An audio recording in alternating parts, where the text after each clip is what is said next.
আসসালামু আলাইকুম, welcome back to my channel Sharmin's blog. আশা করি ভালো আছেন সবাই। আমি আল্লাহর রহমতে বেশ ভালো আছি। আজকে আবার একটি নতুন ভিডিও দেখার জন্য সবাইকে আমন্ত্রণ জানাচ্ছি। তো আজকের ভিডিওটা যদি ভালো লাগে অবশ্যই লাইক দিয়ে ভিডিওটা কন্টিনিউ করবেন, আর চাইলে কিন্তু চ্যানেলটা সাবস্ক্রাইব করে আমার সাথে থেকে যেতে পারেন আমার পরবর্তী ভিডিও দেখার জন্য।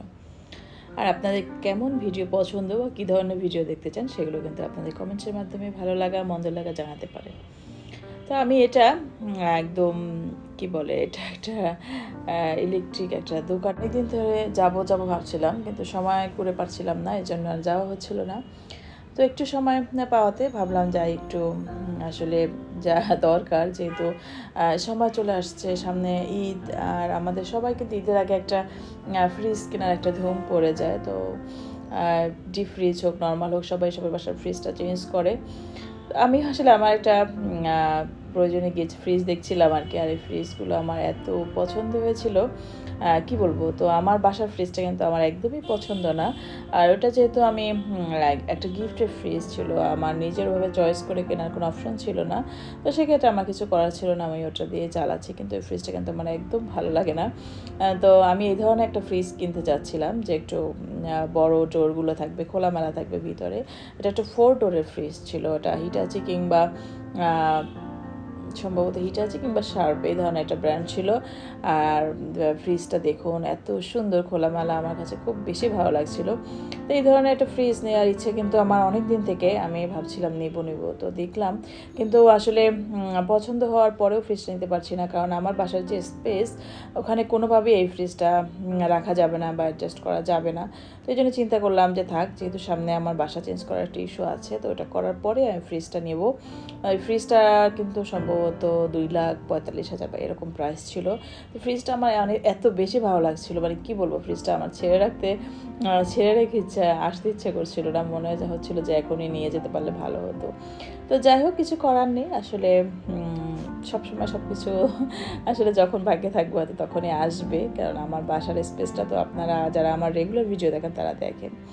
আর তারপর কিন্তু আমি একটা ওভেন কিনে নিয়ে আসছিলাম। ওভেনটাও আমার জরুরি ছিল, কারণ আমি অনেক দিন ধরেই আমার ওভেনটাকে নষ্ট হওয়ার পরে আমি দোকানে দিই সারানোর জন্য। তো আমার হাজব্যান্ড আর ওটা আনেনি, বলে ওটা দিয়ে আর কোনো কাজ হবে না, ওটা সারানোর দরকার নেই, তুমি নতুন একটা কিনে নিও, এটা দিয়ে আর কাজ হবে না। তো এই আর কি, তারপর কি আর করা, ভাবলাম যে আচ্ছা ঠিক আছে সময় সুযোগ করে। কিন্তু আসলে সময় সুযোগ করাটা বা বাইরে যাওয়া কেনাকাটা করাটা এখন আমাদের জন্য একটু টাফ। ঘরের কাজ করে, মানে যে মেন কাজগুলো থাকে না, রান্না বাড়া ঘর গোছানো এইগুলো কাজ, তারপর অনেক কাজ থাকে, বাচ্চাদের নাস্তা এটা সেটা টাইমলি সবার খাওয়া দাওয়া, এগুলো করার পরে ওদের স্কুল কোচিং করার পরে আসলে আমাদের হাতে ওরকম তেমন বেশি সময় থাকে না। আমার হাজব্যান্ড তার নিজের কাজ শেষ করে বাচ্চাদের করে, মানে ওদের আনা নেওয়া করার পরে আসলে আমাদের বাজার করার মতো সময় থাকে না। বাচ্চাদের স্কুল থাকে, কোচিং থাকে, হুজুর থাকে, তারপরে আমার ছেলের ক্রিকেট আছে। তো এগুলো করার পরে আসলে আমাদের কাছে ওরকম কোনো টাইম থাকে না। তো আমরা আসলে বাজার, আমাদের যে নেসেসারি যে প্রয়োজনগুলো, ওগুলো আমরা করতে পারছিলাম, তো ওগুলো আমাদের দেরি হয়ে যায়, একদিনটা দেখা যায় সময় মিলাতে পারছি না। আমরা প্রতিদিন সকালে উঠে স্কুলের ইয়াতে ব্যস্ত হয়ে যাই, মেয়ের পরীক্ষা থাকে প্রতিদিন। তো যাই হোক, এটা আমরা একটু ফ্রি টাইম পাচ্ছিলাম। আমার মেয়ের 3 ঘন্টা পরীক্ষা ছিল একটা কোচিংয়ে, তো আমরা আসলে বেশ কিছুটা সময় ফ্রি ছিলাম। আমি আমার হাজব্যান্ড দুইজনে যেন আগুরাতে চলে গেছিলাম, মগবাজার আগুরাটা, ওখান থেকে আমরা কিছু শপিং করলাম। যেহেতু ফ্রিজ কেনা হয়নি, ওভেন কিনে নিয়ে আসছি। আর ওভেনের জন্য সুন্দর সুন্দর কেক বানাতে পারি, এই জন্য কিছু জিনিস কিনলাম। কেক বানানোর বেকিং পাউডার টাউডার এগুলো আর কি, চকলেট কোকোয়া পাউডার। তো এই ধরনের জিনিসগুলো কিনতে আসলে আমার কাছে খুব বেশি ভালো লাগে। আর এগুলো ঘরে থাকলে মনে হয় যে না, যখন খুশি তখন একটা কেক বানানোই যায়। তো যেহেতু আজকে ওভেনের কোনো রেসিপি দিতে পারছি না, ইনশাআল্লাহ নেক্সট ভিডিওতে ওভেন রিলেটেড রেসিপি দিব। তো তারপরে আমরা আগুরা থেকে আরও প্রয়োজনীয় কিছু বাজার করছিলাম। আসলে বাসায় ফ্রুটস একদমই শেষ হয়ে গিয়েছে, কিন্তু কেনা হচ্ছিল না, যে কিনবো। আবার দেখা যায় যখন কেনা হয় অনেক বেশি কেনা হয়, খাওয়া হয় না। তো এরকম অবস্থা। আমি কিন্তু সুন্দর সুন্দর কিছু কেকের মোল্ড কিনেছিলাম, এই মোল্ডগুলো আমার কাছে খুব বেশি ভালো লাগে। তো এই জন্য কি দেখছিলাম 200 সামথিং বা এরকম কোনো প্রাইস ছিল এগুলোর। আর কিছু ফ্রুটস কিনছিলাম, দেশি ফ্রুটস খাওয়ানোর জন্য বাচ্চাদের সাথে আসলে আমাদের একটা যুদ্ধ যায়। তো আমি আসলে চেষ্টা করি যে একদম দেশি ফ্রুটসগুলো বাচ্চাদেরকে যাতে আমরা খাওয়াতে পারি। তো এই জন্য আমি একদম জাম দেখলাম প্রথম, তো এই সিজনের প্রথম জাম আমার চোখে পড়েছে। তো তারপর একটু জাম কিনলাম।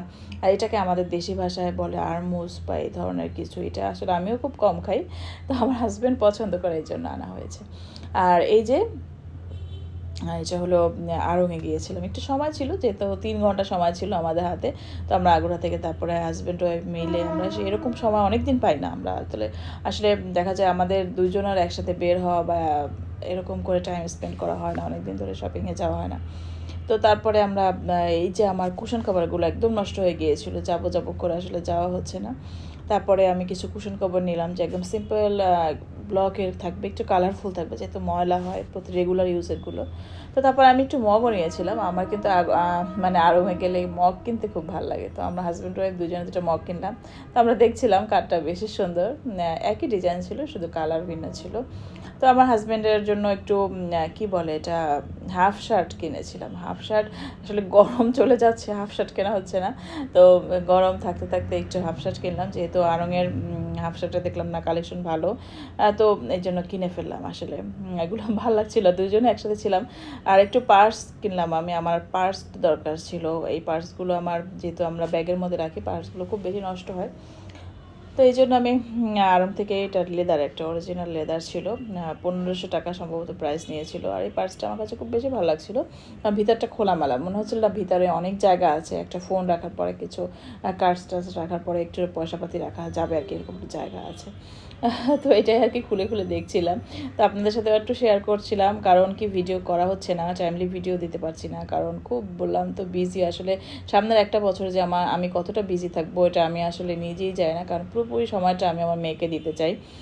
তো আল্লাহর রহমতে আমি আসলে যেরকম সময় দিচ্ছি বা যেরকম পরিশ্রম করছি বাচ্চাদেরকে নিয়ে, তো ওই আবার ফিরতি যে একটা বলে না, যে একটা কিছু করলে সেটার বিনিময়ে যেটা আসে, সেটা ইনশাল্লাহ আমি পাচ্ছি।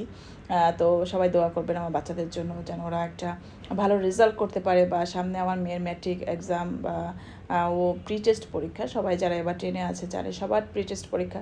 তো এটা আমার 27 তারিখ আমাদের পরীক্ষাটা শুরু হবে। তো ওটা নিয়েও আমরা খুব বেশি ব্যস্ত, মানে দেখা যায় আমরা এখন অন্য কোনো দিকে কোনো চিন্তাই করছি না, যে শুধু পরীক্ষাটা ফোকাস। আমরা বাইরে যাওয়ার কোনো প্ল্যান রাখছি না, বা কেউ আমাদের বাসায় আসবে সেই প্ল্যানটাও রাখছি না।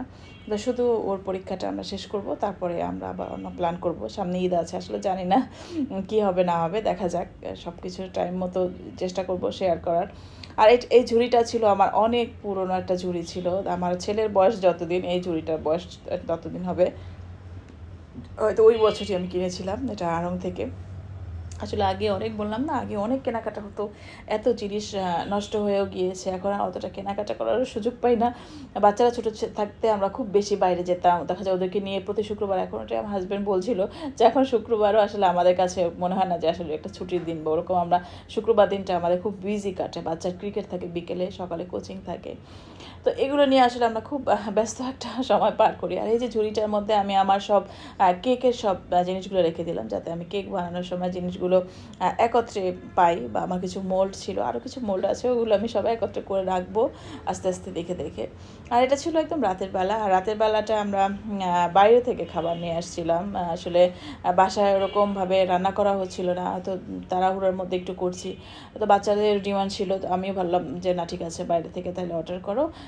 আসলে আমাদের যাবো ওইটাও হচ্ছে না, যে সবাই মিলে একটু রেস্টুরেন্টে যাব, ওই সময়টাও ওরা পাচ্ছে না, কারণ ওরা আসলে এতটা বিজি থাকে, তারপরে ওরা টায়ার্ড হয়ে যায়। হ্যাঁ, রাত্রে এসে ওদের আর মানে রেস্টুরেন্টে যাওয়ার মতো আর ওরকম এনার্জিটাও থাকে না। তো ভাবলাম যে ঠিক আছে, তাইলে আমরা সবাই মিলে একটু বাসায় বসে খাওয়া দাওয়া করি রেস্টুরেন্টের মতো করে। হ্যাঁ, তো এই আর কি, খুব ভালো ছিল। আর এই দোকানটার খাবার আমরা খুব বেশি খাই, আল কাদরি এক্সপ্রেস।